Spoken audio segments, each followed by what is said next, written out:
Hello! Welcome back to the Spirit of Watercolor with Linda. And boy, it's February and we've got to have a video every month, right? I wanted to talk about today, and welcome newcomers, some new subscribers. I know that watercolor can seem daunting to people, and sometimes one of the problems is overworking our watercolors. So I have one I don't really want to show you. Where it got dark and overworked, right? But I liked the idea. It was an autumn scene at Sutton's Bay where we go on in October, my husband and I, and it got really, really overworked. And I don't even know if I like this paper, so I'm redoing it. And this is what I want to share today: is redoing work that's overworked saves what you liked, what you wanted to do at the beginning, but it didn't work out. And you can go back. You can make some changes, the things that you didn't like or the things that you overdid. What happened with this one was it got turned green. The water turned green. I had put in yellow in the sky, and I wished that I hadn't had the two colors mixed together, because then I ended up with green water and green sky. So I took this wonderful pulpy paper, which I told you about in a prior video when I bought the small size of this pulpy handmade paper that's all deckled and beautiful, right? And I bought the larger size, 9 by 12. This is. The other ones were small, and I could glue them on the cards, which you want to check those videos out. The winter cards I did. I'm doing Valentine cards too, but they're in that same style with the trees and so forth. And now, as you can see how fresh this is, I took what I liked from that painting and I'm transferring it here. But also, very exciting, I put in some masking tape, right? See that? And then after you paint over the tape, because that's where I wanted to block my trees, and I could have cut them to shape better, but just want to show you that, look at that. I'm going to make those be my trees, okay? I might even split them into 2 trees. But anyway, that's another little thing that is very exciting to me and I forget about is, you can even cut the tape to shape like a tree, more organic, not so rigid and stiff and like a piece of tape. Anyway, so this is the fresher version, and the colors are right, and I'm making sure that the yellow is not mixing with the blue, okay? So let's go to the table and work on one of these. I want to show you how nice this paper works and how you can keep it somewhat detailed, and fresh. Okay, so let's go to the pulpy paper at the table. How exciting! Glad you're here. Please continue with me in this wonderful spiritual journey we're on. And remember that this is not just for a final product watercolor. This is a spiritual journey, right?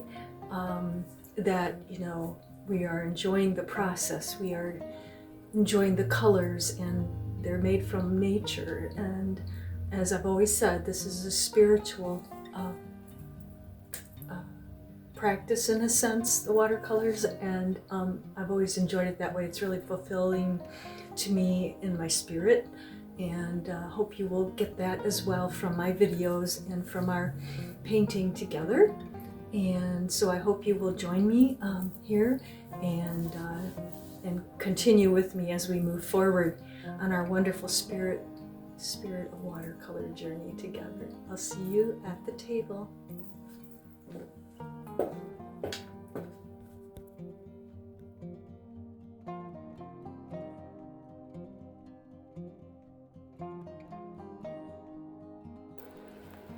And here you see this one where we had the tape here, and so here I've cut out the tape a little more organic and not so even, so it looks more like a natural trees.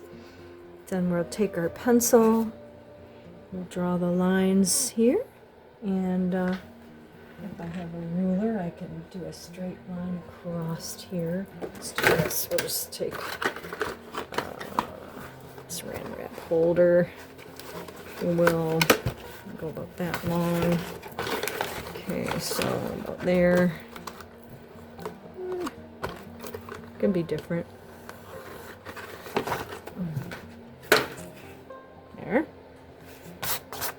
And then we want our land here. Okay, and so however you want to do it.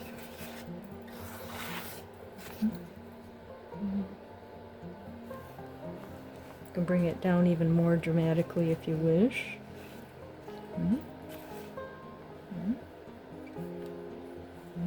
What about that? You got your trees here on the land, and you got your water, your sky, and up here we'll do some land up here. I may not even draw that, I'll just paint it.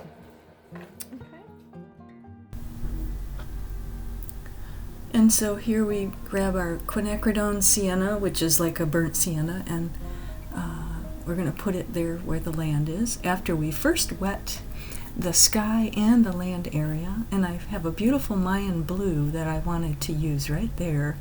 And we're going to put that on the sky, and I'm going to do it real fast and fresh.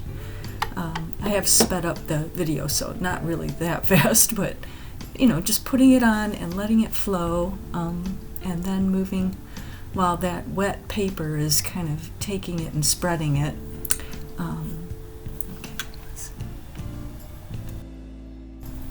And then I use that sienna, which I put on in pretty strong concentration, and let that go.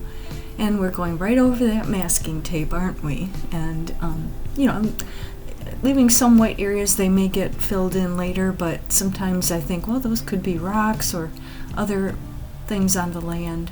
And a little different than the example I had for you, I'm adding some Lunar Black in there, just to create some depth into the land in some areas, so it looks more less flat, let's say. It has some dimension to it, perspective to it. And then we're going to come in and we're going to add more of that sienna in, because it is very wet, so it's kind of soaking it up.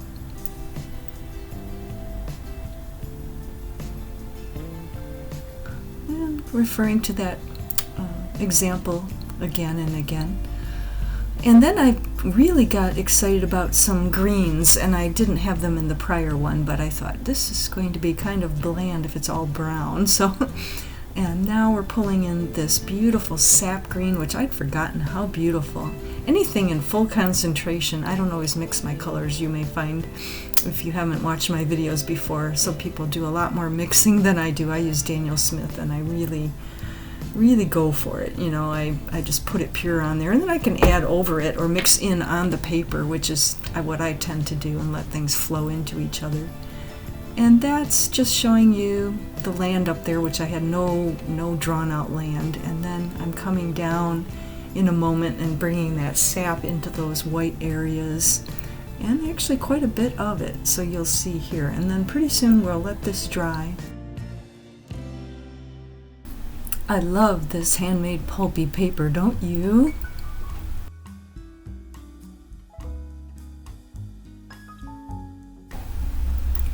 And I'm putting in the branches for the trees, just with a small brush. And later we'll sponge in with a sponge the trees back in much fresher than before, which I'd overworked it in the original one. Then let's see. We're going to come in and wet the water area with clear water first with a brush I couldn't use as, you know, for paint, because there's something wrong with that brush, but it's okay for clear water. So that's a sapphire brush by Cheap Joe's. I wouldn't recommend it. And then I'm going to come in, okay, with some of that beautiful Mayan blue that we used in the sky, and just bringing it in, you know, letting it flow with the water on the paper, and bringing some on the shoreline as well, and just kind of letting it do its thing. Okay, and then after we put in the water, we will let the painting dry. Oh, first of all, I do put in my paper towel. I come in because I wanted to lift out. It's very staining wet.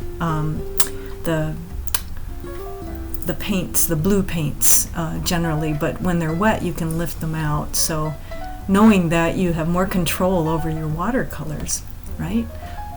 Taking them out while they're wet, and once they're dry, they're set there. Anyway, it's such a lovely color, and we're going to move on from there to finish the tree and then the painting.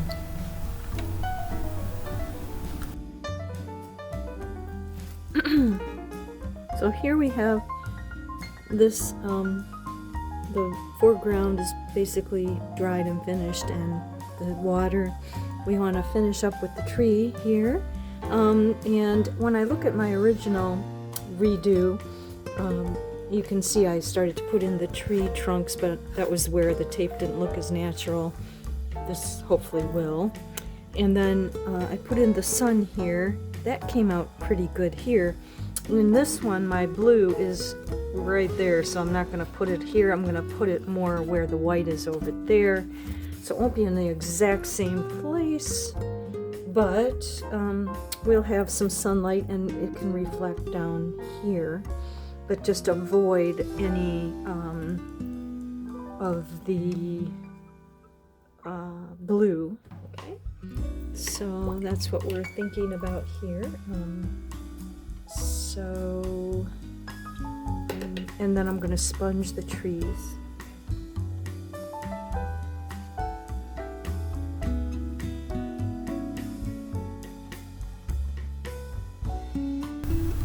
And I'm going to move quickly here. As you see, I put in the trees and let the wet on wet, let it flow so they have a rounded feel to them. And remember, this is loose and wet, and then we're going to get into those trees and sponge too pretty soon. And remember, this is in fast speed, so you can kind of see what's done quickly, and sometimes that's, you know, enough for us to follow and try this yourself, right? You see, I keep going back in with a little more color because this paper, it really soaks in the color. And as it dries, you can add more, and that creates a little more dimension as well. Added a little more blue to the water, I believe, there. And then, you know, we're getting ready. Oh, putting in the sun. That's right, I moved it over to the side because of where my whites ended up in that sky. And that's fine. Again, it's our creation. We're creating this painting, and we decide where the sun and the sky and the trees are, don't we? And how many leaves are on the trees and all these wonderful things, right? Okay, so you can see I'm kind of wrapping things up here, just making sure that you know, it's doing what I want it to do there. Then we're going to go with the sponge, bringing in some bright orange.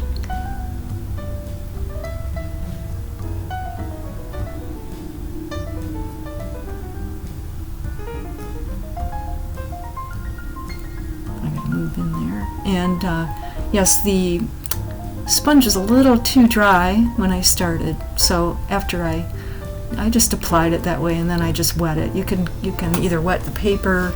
I was afraid that would flow too much, or you can, you know, put on the marks that the sponge made and then just wet them, and they'll spread a little bit, but not so much. And I started with the green because there's green in the painting. I wanted this to be unified with the rest of the painting, so some green, because it was, you know, it was early autumn and things were starting to turn, so we get some of the reddish orange in there now. And there are some places where the sponge took a little too much paint, so I just lift it out and just keep working with it. Don't get, you know, it's a little unpredictable sponging, which is the idea. It's organic, like, you know, like nature. Go. Again, just keep working with it. Let some of this dry, and then we'll go back in later. Yeah. And so, as we continue painting here, we just kind of get it the way we want it, and then, you know, like I say, let it dry, and, you know, I'll finish this video off, but you can add more detail as you go if you want to, or not, because again, we didn't want to overwork this.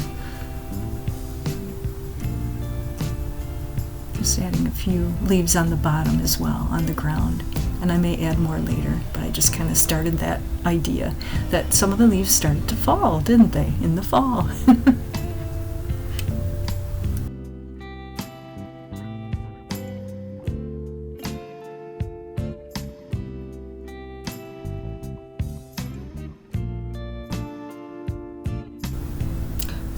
So this is pretty finished, and it's on our wonderful pulpy handmade watercolor paper, and I find it's much fresher than the original, and I like a lot of things about it, and I think it may need a little more work or maybe another redo, because I often will do them at least once or twice before I'm completely happy. And remember, even Bob Ross did that. He finished a painting and then he'd redo it for us so that you could see what you like and what you don't like and how you want it to look. So this is hopefully inspiring to you, and I hope that you enjoyed this and will continue to join me in the spirit of watercolor, where we keep each other motivated and keep ourselves growing and learning about this beautiful spiritual medium. And I'll see you soon in the next video.